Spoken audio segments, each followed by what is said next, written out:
Good afternoon. The questions that our team looked at for Standard Mathematics 1 and 2 for the 2021 HSC are as follows. We had 3 questions this year in our team that were shared between both common between both the Standard Mathematics 2 and Standard 1 paper. So you can see we've done question 23, which also happened to be question 17 in the Standard 1 paper, question 25, which is Standard 1, question 21, question 31 is a standalone Standard 2 question, and question 34 is also a common question for Standard Mathematics 1 in question 29. So starting with question 23.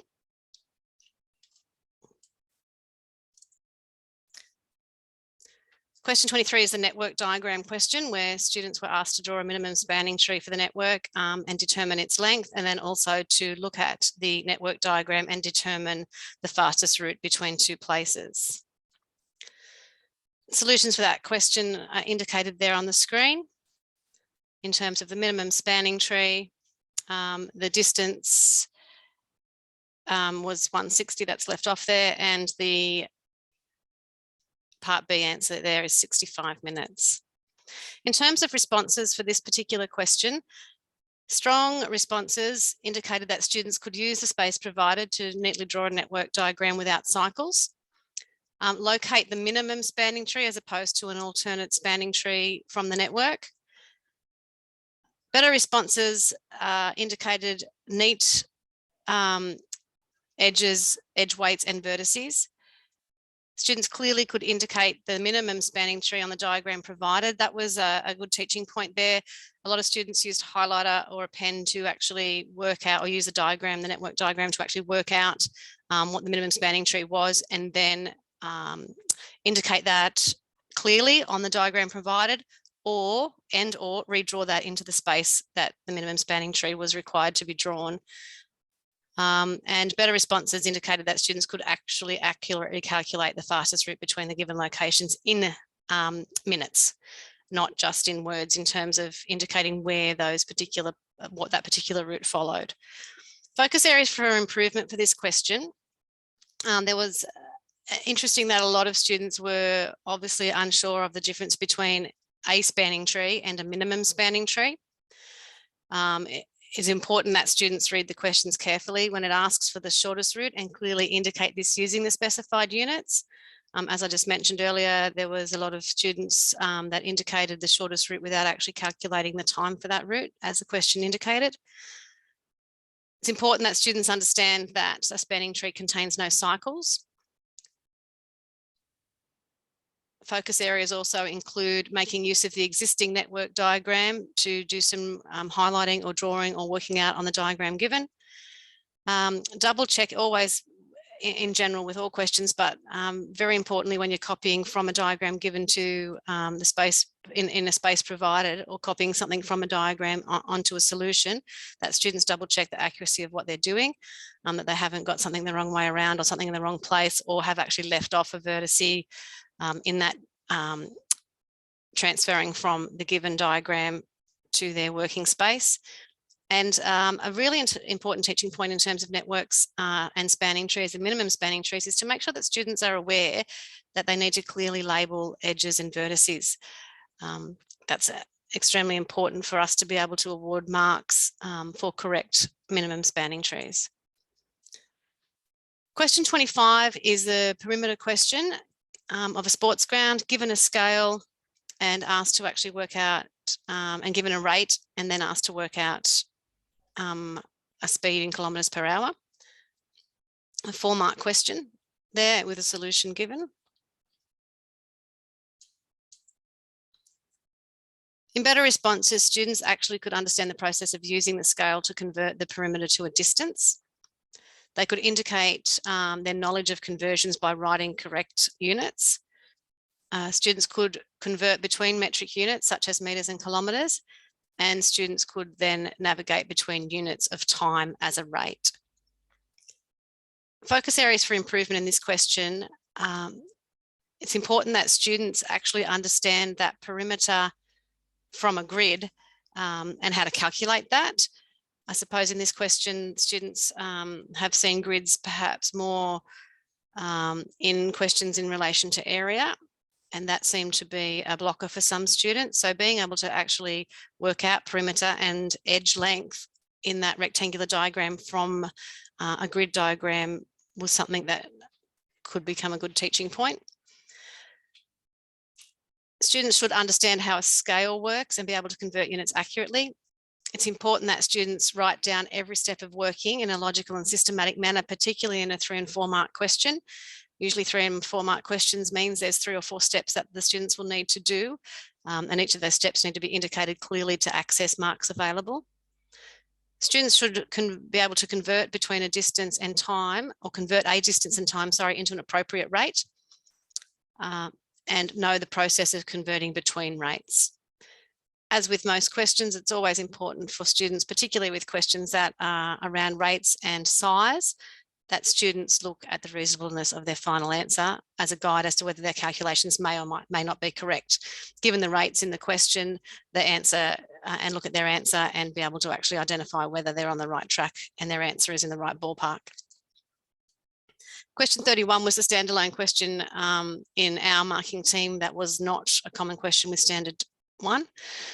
It's a present value interest factor table question. Now, for this particular question, as with these questions, there's a lot of wording in there, a lot of reading in there with a table. So students have to wade their way through a fair bit of information for what technically, in terms of calculation, doesn't require many steps. Some really important teaching points when looking at present value interest factor tables. So in strong responses, students could actually identify the correct present value interest factor from the table. They could find the number of months required from the given information. They realised that 1.5% needed to be converted to a monthly rate. And they then understood the concept of dividing 500,000 by one of the present value interest factors from the table. Some teaching points and focus areas for students to improve in this particular question.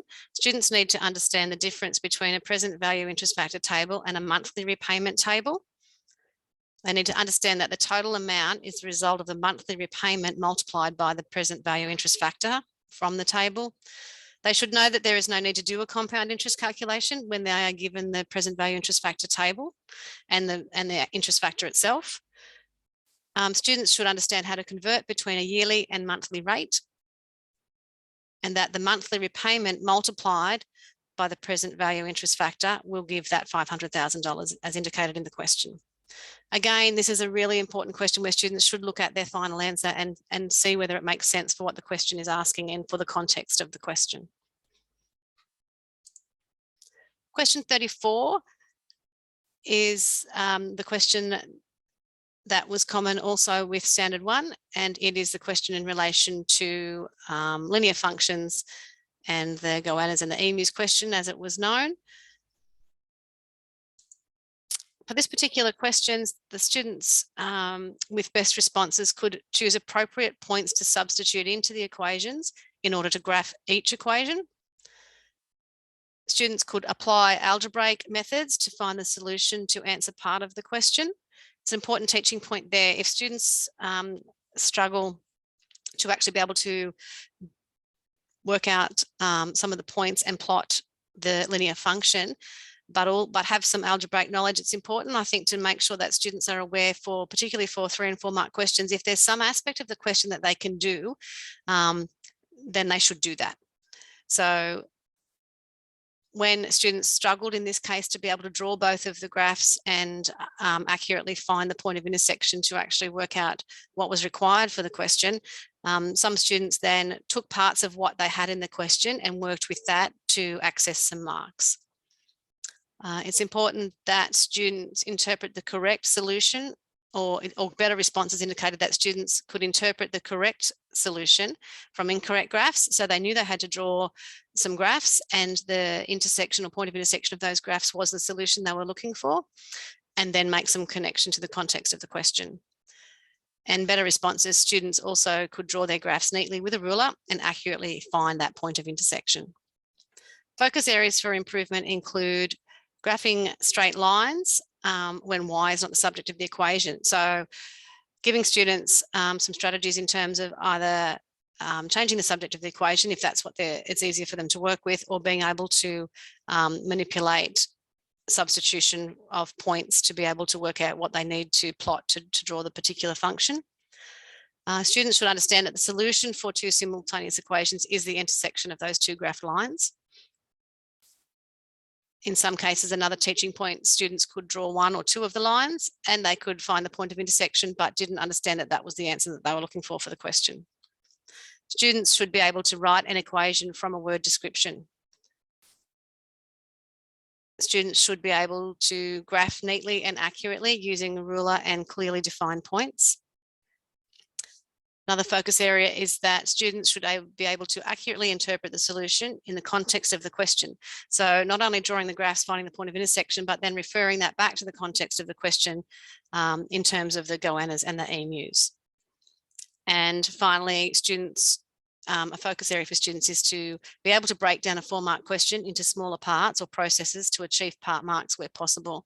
So back to sort of the better responses where students couldn't do some of the question, but still tried to do parts of the question to work towards the solution to access some of the marks available.